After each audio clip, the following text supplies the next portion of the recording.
off that roof, Faith. Don't care how you do it, just do it.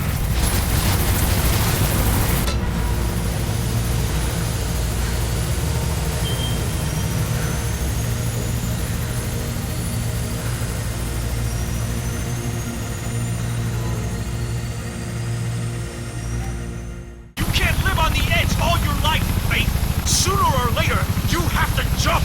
13 years on, there's still very few games like Mirror's Edge. Its first-person parkour style of exploration has popped up in other games here and there, but not to the extent or quality. It's one of the most beautiful games around, with its minimal and distinctive art direction that guides the player through the game subconsciously. While the term flow can be quite a cliche at this point, few games can hit that level of flow that Mirror's Edge can offer. What also makes Mirror's Edge a fascinating game to cover for this channel is that it comes from a time when the industry was at a fork in the road. Known mostly for their Battlefield and Battlefront titles, developers DICE got to try something outside their area of comfort. Known for pumping up sequels and licensed IPs, publisher EA at the time was pushing for more original IPs. Sadly, that didn't last too long. There is a longing when it comes looking back at titles like Mirror's Edge. It's one of those games that I wish more developers and publishers learned from, compared to how the industry has turned out since then, especially at a big budget level. A game that guided the player with what was in front of them subconsciously instead of staring at minimap indicators of telling the player where to go. A game that focused more on art direction than graphics, and as a result still holds up wonderfully. A game that, while short, has plenty of replayability with its core gameplay, instead of making a checklist simulator in an open world that so many games have gone towards. Before we dig into Mirror's Edge, I will note that I will bring up Dead Space a number of times in this video, for a number of reasons. I have covered the first two Dead Space titles on my channel if you are interested in watching. Firstly, they are both published by EA. They are both released within a month of each other in late 2008. Both titles were outside the norm of what the studios were known for. DICE mostly being Battlefield-centric, while Visceral Studios, then known as EA Redwood, mostly made licensed IPs. While they're both very different games, there is quite a bit of overlap in their design philosophy, especially in regards to the minimalist approach of guiding the player. So, how did Mirror's Edge come together? DICE wanted to try something fresh and new to fill in what they saw as a gap in the EA portfolio. After shelving a cops and robbers style game in the vein of Battlefield and a heist title in mid-2006, DICE stepped back and looked at their strengths, first person, and thought of ways to stand out in a genre full of guns. This was then when they decided to focus on first-person movement. Some at the studio at first thought this couldn't be done, due to the movements. The amount of animations that the game required was far higher than the usual first-person title. Climbing a ladder in Mirror's Edge, for example, contains over 40 animations. A short 1-minute animated video was created to show how the game would look, and could be shown to the team that it could be done, but also to the higher-ups who could approve of the project.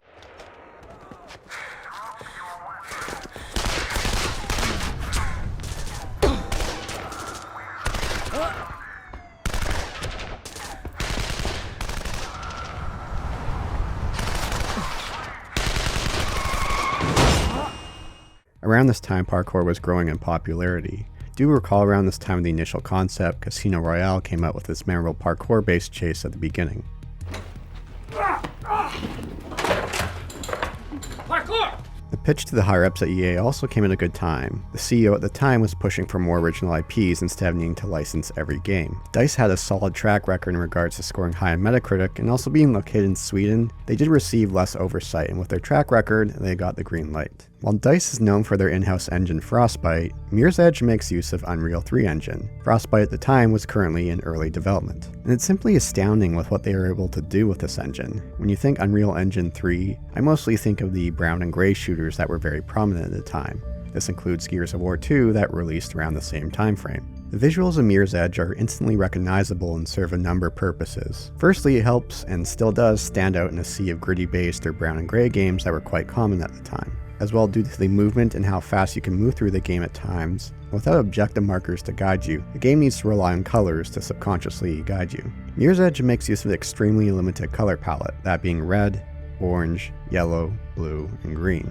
Red is used for runner vision. The team cited influence from the Bourne series and how Jason Bourne would see an environment in a different way, and how Faith as a runner would see the world around her. The use of orange and yellow is used to subconsciously lead the player and looks great in direct sunlight. Blue was used in when color was wanted but without leading the player, and green was used only in interiors. Not only does this color scheme help with the level layout and guiding us, but also with the world building as well. Where we are in the world is known as the city, and what you could call a Bourne dystopia. Writer Brianna Pratchett called Mirror's Edge halfway between an anti-utopia and a nanny state. When it also comes to presentation, I have to commend how great the soundtrack is by Solar Fields. It serves as a great backdrop for the slower moments in the game, but also has moments full of adrenaline and chase. It's wonderful how well the tracks will transition from the ambient moments to full-on chase music, and back again.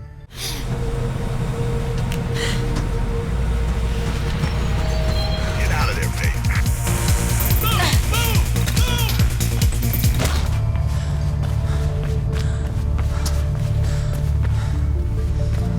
Are you there? Get out now.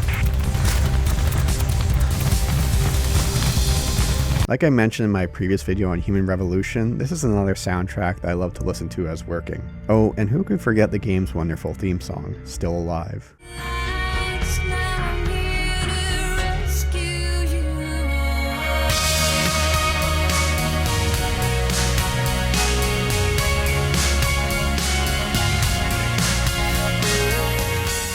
In a game like Mirror's Edge, where you'll be running, falling, somersaulting after landing, hopping from point to point, motion sickness is a very pressing concern. So how did Mirror's Edge address this issue of motion sickness and disorientation? Well, with very simple approaches. It's very easy to overlook after a while, but there's a very small reticle that is used as a focal point. Mirror's Edge also makes a wide field of view and simulates from the eyes instead of the head. It also doesn't hurt that the controls are extremely tight for Mirror's Edge. Mirror's Edge easily could have fallen apart with unresponsive controls. However, beyond maybe a couple moments, rarely did I feel that a mistake, a fall, or a death was the game's controls acting up.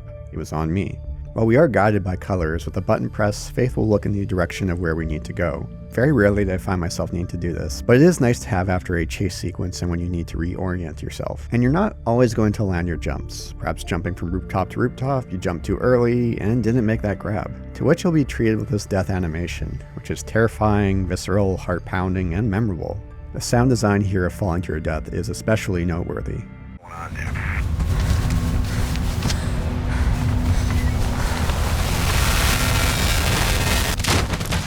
In the handful of hours that you're going to be spending with Mirror's Edge in a playthrough, give or take, you'll find some experiences are, for better lack of a term, a flow state, while others will have you swearing under your breath in trial and error moments. Each level at the beginning will give us a bit of breathing room to get a feel of where we're going and what we need to achieve. Which afterwards, we have a few different types of challenges to overcome that mostly settle into chase scenes or slower moments of puzzle-based climbs. The chase scenes have a few variations, from us being chased, to us doing the chasing, from having enemies try to catch up to us from behind, to having enemies in front of us getting in the way of where we need to go. The bits where we are doing the chasing or being chased from behind I feel are the best testament to the success of Mirror's Edge design. We have pressure to keep moving, or else we're going to get shot down or lose the target that we're after. Running forward as a player, we have to make split-second decisions. Though I've played through the game a number of times over the years since its release, I don't ever recall having any major deaths at this part, not feeling frustration of where I need to go, but exhilaration. As I mentioned at the beginning, the idea of flow feels like a cliche these days. Mirror's Edge is a fantastic example of it. These chase sequences go just the right length. Too long and you're going to start making mistakes and get exhausted. I can't imagine how much playtesting and iteration it took to get these sections just right to give enough of a challenge, never veer into frustration. I really can't think of many other titles that have chase or chasing scenes that are so enthralling.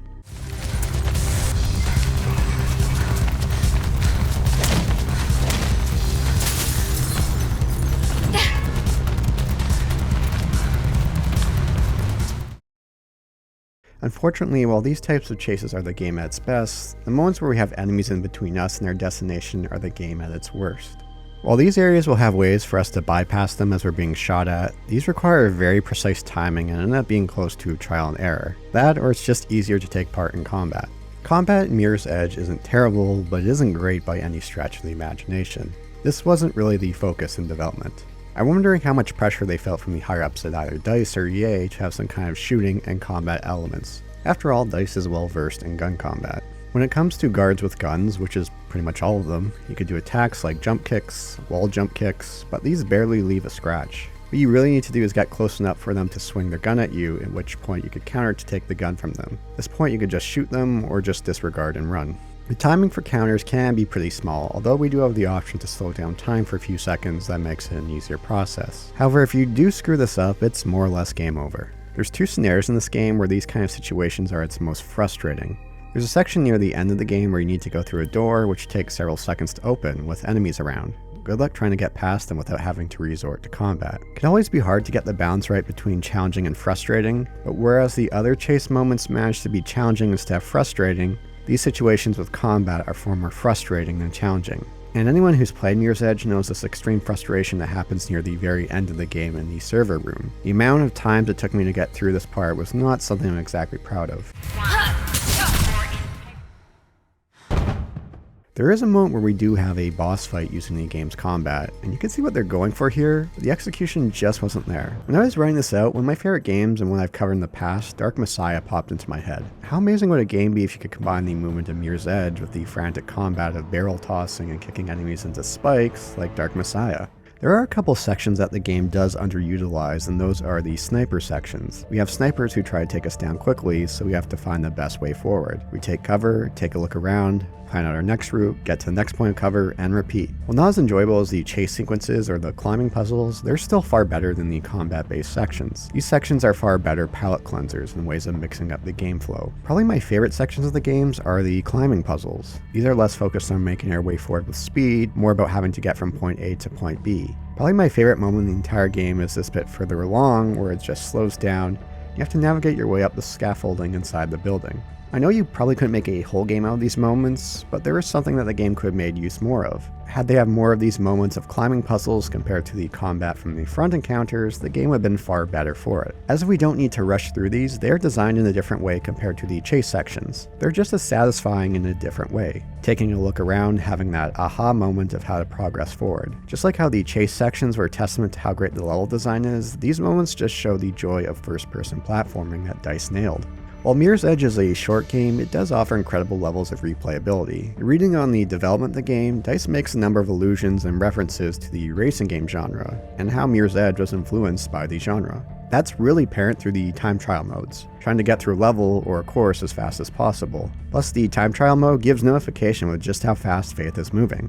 In a game all about movement and speed, these are great incentives to give the game replayability, because the game doesn't need to be too long. I know the concept of game length can be fairly heated, but I'd rather have a game that's too short and leave me wanting more as opposed to going too long and me just waiting for it to get over with. If the campaign of Mirror's Edge ended up being, say, 10 hours, it would run its course and would take away from the overall game. The story of Mirror's Edge is, well, it's there. It does have a few nice moments and memorable characters, but there's not a whole lot to say on it. The main character, Faith, ended up being a bit of a happy accident. For the Shelved Cops and Robbers game, there were a number of sketches for criminals they made. One of the criminal teams were a Yakuza crew, one being an athletic female hacker, which ended up being Faith, with just a few minor tweaks from the original concept. And to this day, Faith's appearance still stands out. Just simple and straight to the point. She's competent, she's likable, she's very human, she's not perfect. She's only just making it through the game by the skin of her teeth. One common criticism, and I'm going to bring up here in the story, are these 2D based cutscenes that look like the insurance ads that were running at the time. These were outsourced to a different studio. Faith was supposed to have more dialogue than she ends up having in the final release. She would have internal monologues that would help to flesh out the world around us. However, they decided it broke the immersion in regards to controlling her, so they greatly cut back on these. One annoying trend I found over the last several years is the character talking to themselves, not really to build out as a character, plot, or lore, but to guide the player. Mirror's Edge doesn't need this approach. The strong art direction with its minimal color palette, stellar level design takes care of that. Because the overall story is fairly lacking, I wouldn't have minded if we did get more dialogue from Faith to give some more context to the world. Mom and Dad were friends with Pope. Organized protests, lobbied the mayor, took me and Kate on marches. But I never really understood why back then. What it meant. Merc said your mom died. She was killed during the downtown riots. There are some interesting ideas that are spread out here and there, but I mean, at the end of the day, it's all about running through these rooftops mostly as fast as we can. There are some nice moments of world building in these elevator rides. Not only are they used to mask loading screens, we do get some news bulletins to help flesh out this world. What's also disappointing is there's some really nice moments when the game does first-person cutscenes. The best example of this is running to Faith's sister Kate, who unlike Faith, works with the law instead of working against it. This little moment where Faith gives a hug in the first person, while such a little thing, is one of those moments in the game that I still remember years later. Now go! And Faith, thank you.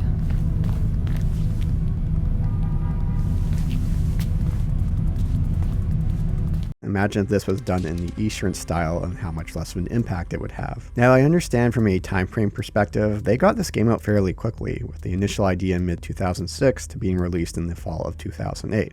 If there were more time, I do wonder how much more of these cutscenes would have been done in the first person. Even if the content was the same, they would hit at a different level as a result. There are some fun moments of world building, like the janitor with his pet rat, imagining a big hulking brute knocking through doors, but these moments are far and few between. Similar to the approach they took with Dead Space, they did release some expanded universe material, here releasing a handful of comics before the game begins. I can't comment on them, as I didn't read them, but I'm sure with how limited the story is told here, a lot that was there could have been in the game itself. Now to note, this was the first crack at a style of game that really hadn't been done before by DICE, or really any other studio. There's bound to be some mistakes, learn some lessons, like another crack at a future time, right? Well, they did, but it wouldn't be for a number of years, nearly 8 years later in mid-2016. As I mentioned at the beginning of this video, I said how this time frame of when Mirror's Edge came out marks an interesting time frame in the gaming industry. At this point, Mirror's Edge was 3 years removed from the release of the 360, and a couple years from PS3 and Wii. Game costs and team sizes were growing significantly due to the move to HD. Developers and publishers were starting to become more risk-averse. So it's funny that this, along with Dead Space, were original IPs that EA was pushing out to fill some gaps in their portfolio. A time frame when EA was trying not to be so reliant on licensed properties. Remember that time frame? Yeah, it didn't last that long. Both were done by established studios under EA that got to try something different. The end result are titles that are still remembered fondly all these years later.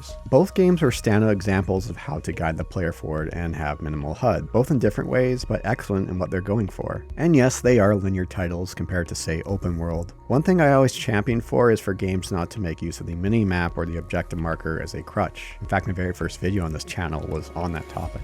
And it's not like linear games since then haven't gone overboard with guiding the player via objective markers. In a game like Mirror's Edge, it could have been so easy for them to use objective markers or waypoints to guide your way, but the experience would have been so much different. Imagine had they not used this color palette to guide the player subconsciously and relied more on objective markers. Runner's vision is something that you can make use of subconsciously, so it's so sad that a large portion of the industry would go much further and overboard with things like detective vision. Unlike Dead Space, the Mirror's Edge IP was put on hiatus for a while. Dead Space would receive a sequel in 2011 and a third title in 2013, and then be put on ice, and only recently to come back for a remake. There's a bit of conflicting information in regards to sales numbers that I found. One report I found that says by late 2018, Mirror's Edge sold around 145,000 copies, while Dead Space was around 421,000. By February 2009, it was known that Dead Space and Mirror's Edge sold over 1 million copies each. So I'm going to go with those earlier numbers as they're a bit more specific, and in that case, Dead Space outsold Mirror's Edge by almost 3 times the amount. This does help explain why we got follow-ups to Dead Space, but nothing for a while in regards to Mirror's Edge. These numbers were well below what EA was looking to sell, and I do have to wonder what if these titles weren't released in the midst of the 2008 recession. How would the sales numbers have been for both these games had they came out either a year earlier or a year later? There was a lawsuit between Edge Games and EA over the trademark of Mirror's Edge in late 2010 that gives some more insight into Mirror's Edge. EA put in just over $9 million into the marketing budget. While I don't know what the numbers were for the original Dead Space 2 is reported to have a $60 million marketing budget. By late 2010, Mirror's Edge had sold around 2 million copies worldwide, and the document was considered a modest success. The marketing director at DICE was projecting 3 million sales, so well short of what they were going for. However, Mirror's Edge gained a dedicated following over time, and while I couldn't find any information if it was the case, Mirror's Edge really strikes me as a game that did really well during Steam sales. It wouldn't be until early 2013 that it was announced that Mirror's Edge would receive a follow-up with Catalyst. So when Mirror's Edge first dropped, I thought at the time how well it could have worked in an open world style of game. After all, Assassin's Creed just dropped the year before, and open world games weren't as oversaturated at the time as they would be now. In between the release of Mirror's Edge and its follow-up Catalyst, EA had change of leadership and major fuck-up after fuck-up, which is very well documented, and mostly moved away from original IPs and back to sequel land and licensed titles. I didn't keep an overly close eye on Catalyst, as at that point I had my fill of open world titles, and it released to a mostly meh response. I haven't actually played it, although over the summer I did pick it up on a Steam sale, so maybe I will look at it in a future video, to see if it's deserving of its meh reputation, or if there's something of value there. And while Dead Space is getting a reboot, there's no indication that Mirror's Edge is getting another title or a reboot. And you know what? I think that's okay.